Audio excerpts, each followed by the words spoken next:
안녕하세요. 이번 시간에는 좀 특이한 물건을 가지고 한번 진행을 해보도록 하겠습니다. 이 재래시장 쪽에 있는 물건인데요. 지분 경매입니다. 지분 경매고 또 토지 별도 등기가 있는 물건입니다. 이 물건은 권리 분석이 간단하지 않습니다. 간단하지 않고 또 이 물건은 주변 파악을 상권 분석을 잘 해야 합니다. 그리고 또 나아가서 물건 분석뿐만 아니라 수입 분석도 철저히 잘 해야 되는 물건 중에 하나입니다. 그래서 따라서 권리 분석에는 큰 문제점이 없다고 하더라도 음, 토지 별도 등기 있는 물건인 것 동시에 지분 경매이기 때문에 많이 유찰된 다음에 낙찰을 받으셔야 될 것 같습니다. 이런 물건은 상당히 좀 경매 공부가 상당히 되지 않으신 분들은 낙찰을 받는 것이 위험합니다. 위험하고. 자, 보시다시피 별도, 토지 별도 등기 있음, 일부 지분 경매, 이런 게 좀 눈에 보이시죠? 보시다시피 이 경매의 특징이 그겁니다. 일부 지분 경매이고 또 토지의 별도 등기가 많습니다. 한두 가지가 아니고 여러 개의 별도 등기가 더덕더덕 붙어 있습니다. 그리고 이 물건의 또 참고 사항으로 보시다시피 과거의 물건, 과거의 사건들도 상당히 전력이 있는 물건입니다. 자, 보시다시피 전력이 더덕더덕 붙어 있죠. 그리고 또 하나 중복 경매입니다. 중복 경매. 중복 경매는 저희 학원에서 심화반에서 자세히 공부를 하시게 됩니다만은 중복 등기의 법적 성격을 이해하지 않고 이 물건에 또 함부로 들어가는 것도 좀 삼가해야 되고 중복 등기, 이중 경매의 성격도 법적 성격도 알고 있어야 됩니다. 그래서 이 사건은 매우 고수급에서 들어가야 된다라는 말씀을 애초에 드리고 시작을 해보겠습니다. 과거 사건 전력도 있을 뿐만 아니라 중복 등기고 토지 별도 등기고 있고 지분 경매라는 사실. 물건을 보면은 이 물건은 이 통복시장 부근에 있는 물건입니다. 그래서 단독 물건이지만은 대지와 건물의 지분에 대한 등기입니다. 지분 등기다. 그리고 지분 등기이면 당연히 공유자 우선 매수 청구권도 행사될 수가 있습니다. 그래서 자칫하면은 낙찰을 받았다가 공유자에게 소유권을 뺏기는 수도 있습니다. 그래서 현재 지금 감정가가 38억 정도 됩니다. 38억. 상당하죠. 지분인데도 불구하고 38억이에요. 현재는 두 번 유찰돼서 49%대의 18억 6천만 원의 물건이 경매가 진행이 되고 있습니다. 그리고 보자. 첫 기일 유찰, 두 번째 기일에 변경 절차를 거쳐서 두 번째 기일이 또 유찰되고 세 번째 기일이 11월 27일 날 진행하게 됩니다. 세 번째 기일도 들어가서 낙찰 받으시면 안 될 것으로 생각됩니다. 한 번 더 유찰 더 시켜야 됩니다. 그 다음 네 번째 기일 가서 낙찰 받을 것인지 여부를 따져보셔야 되는데, 자, 여기 이 건의 권리 분석을 보면은 권리 분석은 어렵지 않아요. 여기서 이 건은 근저당권 수협주항의 근저당권이 말소기준 권리고 이를 필두로 근저당 가압류 모두 신한은행까지 또 그리고 평택시 또 도봉세무서 압류 모두 말소됩니다. 그리고 이 보면은 특이한 것이 질권이 또 있어요. 질권. 근저질권이라고 되어 있는데 이 근저당권, 알파 자산관리의 근저당권을 질권으로 설정한 거예요. 질권은 일반적으로 동산과 권리에 설정이 되는데 부동산과 직접 관계에 있는 것은 아니에요. 그러나 권리인 근저당권에 질권을 설정할 수 있기 때문에 질권은 부동산 경매에서도 동산 질권에 관한 권리 질권에 관한 것을 공부를 해 두시고 법리를 알고 계셔야 된다는 것을 명심하시기 바랍니다. 그리고 이 질권이 박옥심의 질권, 그다음에 정성희 질권, 질권이 두 개가 설정되어 있어요. 이 질권은 권리분석상 이 건에서는 의미가 없습니다. 앞에 근저당권이 추궁으로서 말소됨으로써 이 질권도 따라서 말소되어 버립니다. 그래서 큰 문제가 없습니다. 지금 알파자산관리 2023년 2월 27일에 가처분이 있어요. 가처분. 근저가처분이네. 근저가처분은 의미 없습니다. 가처분은 이거는 죽어버립니다. 근저 가처분이 있고, 저희 그 학원에서는 이걸 제가 지금 자세히 강의를 하는데, 가압류 가처분은 갑구에만 존재하고 소유권에만 존재하고 을구에는 없다라고 강의하는 분도 계시고 그렇게 알고 있는 분이 대부분입니다. 한간에. 그것은 매우 잘못된 것입니다. 매우 잘못된 것이고 여기서 이 건에서도 보시다시피 근저당권은 을구에 등기가 되는 것이죠. 그래서 을구의 가처분이 올라간다는 사실을 이 건에서도 입증이 됩니다. 그래서 한간에 가압류 가처분은 을구에는 없다라는 사람들은 정말 공부를 좀 더 하셔야 됩니다. 아직은 그 등기부를 잘못 알고 계시는 부분이 있다라고 말씀드릴 수가 있고요.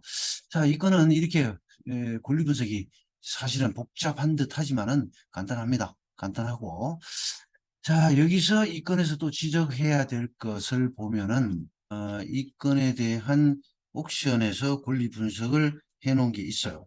옥션에서 권리 분석을 잘못하고 있는 것을 제가 동영상이지만은 간단하게 지적을 하도록 하겠습니다. 옥션이 사실 권리 분석이 잘못되는 경우가 굉장히 많습니다. 엉망이 있습니다. 어느 옥션이든 마찬가지입니다. 자, 옥션에 보면은 이런 말이 써져 있어요. 저기 밑부분에 보면은 특히 매각 물건 명세서상 토지 별도 등기에 대하여 매수인이 인수한다는 특별 매각 조건도 없다는 점을 감안하면 매각 낙찰, 그러니까 낙찰로 인하여 토지 등 등기부 등본상의 별도 등기는 소멸되고 그랬죠? 이게 절대로 틀린 말입니다. 엉터리 이 권리 분석을 해놓고 있습니다.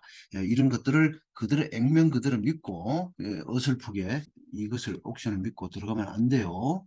옥션에서 하는 권리 분석은 참고만 하셔야 됩니다. 물론 법원에서 매각 물건 맹세서를 통해서 매수인이 별도 등기에 대해서 토지 별도 등기를 매수인이 인수한다라는 특별 매각 조건을 붙일 수도 있어요. 특별 매각 조건을 붙일 수도 있지만은 특별 매각 조건을 붙이지 않는다고 해서 토지 등기 등본상의 별도 등기가 소멸되는 것은 아닙니다. 이거는 잘못된 엉터리 권리 분석이고 그래서 매수인이 인수하는 권리는 없는 것으로 예상됩니다. 이렇게 했는데 이거 전적으로 틀린 것이니까 참고를 하시기 바랍니다. 자, 그리고 이 건에서 또 눈에 띄는 것이 지도를 한번 보시겠습니다. 이 지역이 상당히 복잡합니다. 복잡하고 독특한 구조를 하고 있습니다. 일방 통행이 많다는 사실 그리고 거의 대부분이 주차 시설이 없어요. 이 부분에 주차 시설이 없다는 사실. 자, 지도를 통해서 보시면은 통북시장이 지방에 있는 재래시장 중에 상당히 큰 편에 속합니다. 물론 서울에 있는 재래시장들에 비하면 매우 작지만은 지방에 있는 재래시장 중에는 큰 편에 속합니다. 굉장히 큽니다. 굉장히 큰데 자, 이 재래시장 면적을 한번 특정을 지어 볼게요. 이렇게 이게 재래시장입니다. 재래시장. 통북시장의 요게 바로 통북시장의 광장이고 시장 앞부분 광장이고 요게 바로 시장 통북시장 뒷부분 광장이에요. 그리고 이렇게 와서 요거는 현재 우리가 보시고 계시는 그 경매 물건이고 요렇게 통북시장 전면 시장 입구에 경매 물건이 입구에 있습니다. 이렇게 해서 통북시장이 쭉 가서 요렇게 여기까지가 요렇게 해서 통북시장입니다. 요렇게 해서 뒷부분에 쭉 잘라서 이 뒷부분은 상업지역이 아니에요. 그리고 통북시장이 주차시설이 없어서 시장이 많이 죽었습니다. 많이 죽었는데 이 통북시장이 주차시설을 확보하기 위해서 뒤편에 통북시장 주차장을 좀 유료 주차장입니다만 만들었습니다. 만들었고 자, 요 앞부분에 전면 요게 오리지널 통북시장입니다. 이 오리지널 통북시장은 어떻게 된다? 법적으로 일반 상업지역이지만은 법적으로 재래시장 육성에 관한 법률이 적용됩니다. 이거 오해하시면 안 돼요. 일반 상업지역하고 달라요. 그리고 이 부분은 일반 상업지역입니다. 이 경매 물건을 포함해서 이 부분은 일반 상업지역인데 자, 이렇게 해서 보시면은 평택 전철역 오거리, 평택역이 이게 특이하게도 부채꼴로 5가지로 이렇게 뻗어나가 있어요. 지금 전국 어느 도시를 가도 이런 도로는 보기가 힘듭니다. 평택역에서 나와서 마치 손을 쫙 펼쳐놓은 것처럼, 자, 요렇게 통복시장으로 가는 재래시장 도로, 그 다음에 2, 1, 2, 자, 3, 4, 그 다음에 요렇게 밑으로 천안 쪽으로 빠지는 5, 자, 5개 도로가 부채꼴을 형성하고 있습니다. 부채꼴. 이게 특이하기 짝이 없는 도로입니다. 그래서 한동안 이 오거리에, 평택역 오거리에 여기에 신호를 넣지 못했습니다. 신호가 없었습니다. 7, 8년 전만 해도 신호가 없었어요. 아예. 아침 되면 여기에 완전히 교착 상태에 빠지는 그런 독특한 도로입니다. 그래서 지금은 요 도로로 빠지는 것을 통행하는 것을 막고 요 도로를 죽이고 신호를 넣습니다. 신호를 넣었는데 그래도 불안전합니다. 불안전하고, 자, 제가 하고자 하는 거는 이 신호 얘기가 아니라, 우리 경매 물건이 여기에 있죠. 그죠? 여기에 있고, 이 통복시장이, 이렇게 이 부분이 통복시장이죠. 음, 이 통복시장 부분. 그 다음에, 이 통복시장 앞을 위치해서 이렇게, 요까지를 자를게요. 요까지 요렇게. 이게 이 부분이 사실상 전부 일방통행으로 되어 있어요. 일방통행. 아주 그냥 정말 기가 막힐 정도로 차량을 가지고 모르시는 분들이 이쪽에 갔다가는 큰일 납니다. 아주 그냥 일방통행에 헤매다가 주차시설도 거의 없어요. 그래서 이 건은 죽은 상권이다. 한마디로 죽은 상권이다라는 말씀을 드리고, 자, 그래서 요 지금 빗금친 부분에는 거의 주차시설이 제대로 되어 있지 않고, 자, 이거는 솔직히 말해서 도시계획학상 재개발이 돼야 됩니다. 이 부분은 재개발이 되지 않으면은 살아날 길이 없다. 제가 옛날 평택시의 도시계획 부분에 대해서 제가 조언을 그렇게 한 적이 있어요. 지금 이 평택역 앞에 요 광장, 역 앞 광장의 요 부분을 지하화한다고 그랬어요. 지하화. 그래서 제가 그런 어드바이스를 한 적이 있습니다. 이 부분만 지하화하는 것은 아무 의미 없다. 아무 의미 없고, 적어도 이 통복시장 앞부분, 이 부분까지 최소한 이렇게 박예병원 라인을 해서 이렇게 지하 주차장을 파야 한다. 그렇지 않으면은 통복시장은 살아날 길이 없다라는 말씀을 좀 드린 적이 있습니다. 물론 이 통복시장 그렇게 해버리면요, 여기에 지하 주차장을 만들어 버리면 통복시장은 살아납니다. 만약에 지금 현재 평택시에서 공론화가 돼서 종결이 됐는지 모르겠습니다만은, 도시개발에 여기 평택역만 지하주차장을 파는 건지 아니면은 제 견해처럼 이렇게 모두 평택역 앞 전체를 지하주차장을 개설하는지에 따라서 지금 이 경매 물건은 하늘과 땅 차이가 됩니다. 하늘과 땅 차이. 만약에 여기에 지하주차장이 다 파괴된다면은 이 경매 물건은 세 번째 유찰된 상태에서 낙찰을 받는다면은 비록 지분이지만 상당히 메리트 있는 물건이다라는 말씀을 드리고, 자, 이 재개발이 되거나 이 두 부분을 재개발을 하거나 아니면 평택역업 전체를 지하주차장화 해야만이 이 통북시장과 평택역 구도심이 유일하게 살아날 수 있는 방법이다라는 말씀을 드리고, 자, 우리 이 경매 물건으로 다시 돌아가기 전에 지도에서, 자, 조금만 더 확대해서 볼게요. 자, 우리 물건이 있는 데에서 이게 지금 산업도로입니다. 산업도로는 뭔지 아시죠? 옛날 일본 국도에서 일본 국도가 새로 생겨나면서 이것은 산업도로로 바뀌었습니다. 이렇게 평택역 앞으로 통과됩니다. 통과되는데, 자, 이게 지금 주 메인도로에 도시계획도로 주 메인도로입니다. 도시계획도로 주 메인도로인데, 보시다시피 이 물건이 있고, 그 다음에 여기 우리은행이 있죠? 우리은행이 있고, 여기 보면은 소상공인 시장진흥공단이 있고 농협이 있죠. 농협이 이 라인이 지금 메인 도시계 메인 도로예요. 그렇게 쭉 내려가는데 이렇게 해서 저기 여중사거리 또 평택시청 쪽으로 연결되는 메인 도로입니다. 메인 도로인데 농협이 여기 있고 보시다시피 앞쪽에 저 IBK 기업은행이 여기 있죠. 새마을금고도 있고 그 다음에 신협도 있고 그리고 여기 경찰서 자리가 이쪽에 경찰서 있습니다. 지금 경찰서는요 조만간에 옮겨갈 거예요. 경찰서가 지금 말도 못하는 포화 상태입니다. 완전히 컨테이너와 창고 속에서 지금 직원들이 근무를 하는 걸 제가 봤습니다.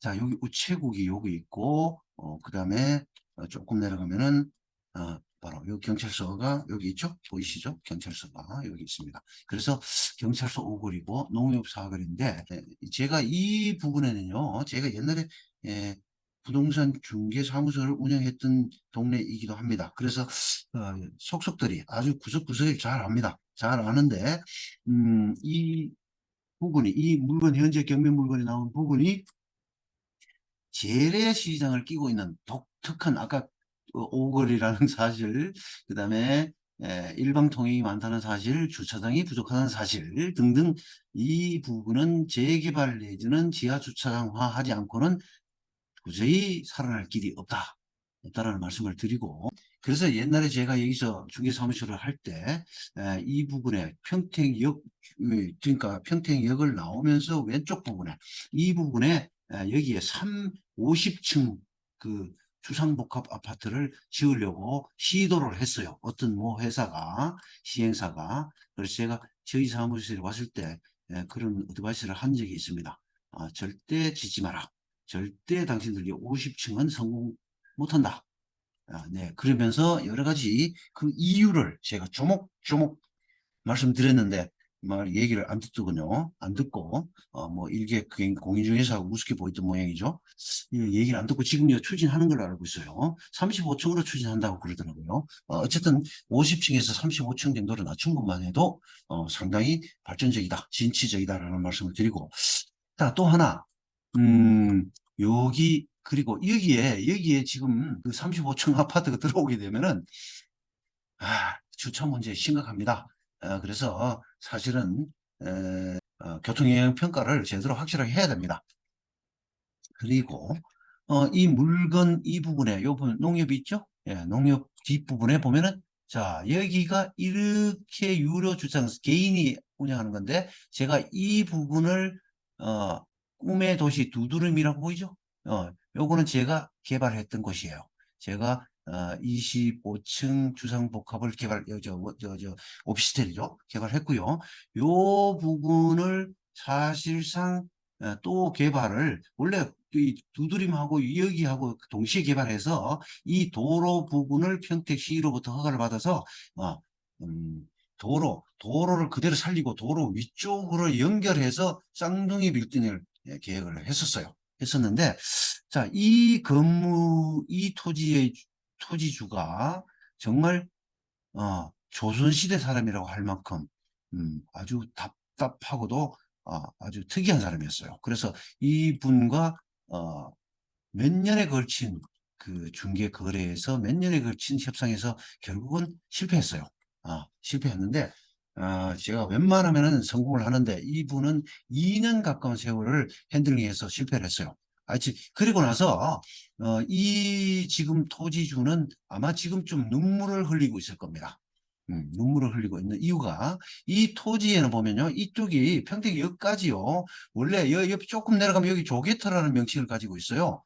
옛날에 평택역 그 조개터 부분까지 사실은 바닷가였어요. 바닷가. 아주 오래전에 바닷가 해가지고 거기에 조개들이 나온다고 해서 조개터라는 이름 명칭이 붙여졌는데 자, 이 부분이 이 지하를 파게 되면은 지하 최소한 6층을 파야 됩니다. 지하 최소한 6층을 파야 되는데, 그런데 여기에 천연 샘이 나요. 샘이. 그걸 처음에는 몰랐죠. 제가 그 물건 분석을 하는 도중에 발견했습니다. 여기 샘이 납니다. 이 샘이 나면요, 지하를 파기 공사가 굉장히 어려워집니다. 그리고 지하 공사비가 엄청나게 많은 비용이 들어갑니다. 그래서 결국은 이 토지주가 자기가 처음에 애초에 마음 먹었던 평당가에서 네다섯 배를 더 주고 팔려고 마음을 먹었었는데, 예, 또 매수인도 건설회사가 살려고 마음을 먹었어요. 마음을 먹었었는데 결국은 요 천연샘 때문에, 예, 샘 때문에 이걸 포기를 했습니다. 이번에는 건설사가 포기한 거예요. 옛날에는 토지주가 계속 배짱을 부려서 안 됐었는데, 그래서 이 지금 현재 토지주는 피눈물을 흘리고 계실 겁니다. 이 건물은 이 점을 천연샘을 모르고 사시는 분이 아니면은 거래가 안 될 것입니다. 거래가 되지 않습니다. 그리고 이 앞부분에 JC 공원이라는 게 있는데, 이 JC 공원, 이거 보이시죠? 그죠? 이 공원. 이 공원 부분, 앞부분도 여기도 제가 거래하고, 이 부분에 있는 오피스텔들, 거의 제가 거래를 했습니다. 제가 거래를 하고 했는데, 자, 이런 오피스텔들은, 어, 최소한 20층 이상이니까 지하를 파니까 문제가 없어요. 문제가 없는데, 자, 이런 오피스텔이 아니고 일반 상가들은요, 개발을 한다고 해도 상당히 주차장에 문제점을 노출할 수밖에 없습니다. 왜 그러냐면은 공용 주차장 자체가 없는 데다가 전부 일반 통행입니다. 평택역 이쪽이 전부 일반 통행이고, 동복시장도 대부분 일반 통행이에요. 이쪽에 있던 세무서는 이쪽 있다가 저쪽으로 소사벌 지역으로 옮겨갔습니다. 일찌감치 옮겨갔고요. 자, 지금 얼핏 이 지리를, 이 지역을 잘 아시는 분은 당연히 공감하시겠지만은, 이 평택 지역을 모르시는 분도 이 물건이 수회에 유찰된다고 하더라도 이 주변 상황이 이렇다는 것을 잘 감안하시고 유찰 횟수를 잘 조정을 하셔야 될 겁니다. 자, 이렇게 말씀을 드리고, 자, 본론으로 다시 이쪽으로 가서, 자, 이 건은 이렇게 다양한 문제점을 안고 있다. 자, 중복 경매이면서 지분 경매이고 토지 별도 등기가 있는데, 토지 별도 등기는, 자, 등기부를 보시다시피 상당히 한두 권리가 아니고 많은 부분의 권리들이 아직도 더덕더덕 붙어 있습니다. 자, 오승화 지분 가압류, 오승화 지분 압류, 또 그리고 여기 내려가면은 오승화 지분 압류, 평택시에서 압류한 거죠. 그 다음에 자, 평택시에서 또 압류한 게 있고, 뭐 이거는 뭐 큰 적이 아니에요. 교통행정과래요. 교통행정과에서 압류한 것이고, 자, 압류 이런 것들이 상당히 많습니다. 음, 재직권 압류, 정보 압류, 많죠. 상당히 보십시오. 건저당 설정 부분, 이 토지 부분에 옛날에 건저당이 설정됐었어요. 건저당 설정됐고, 아, 1번 건저당 가처분까지 되고,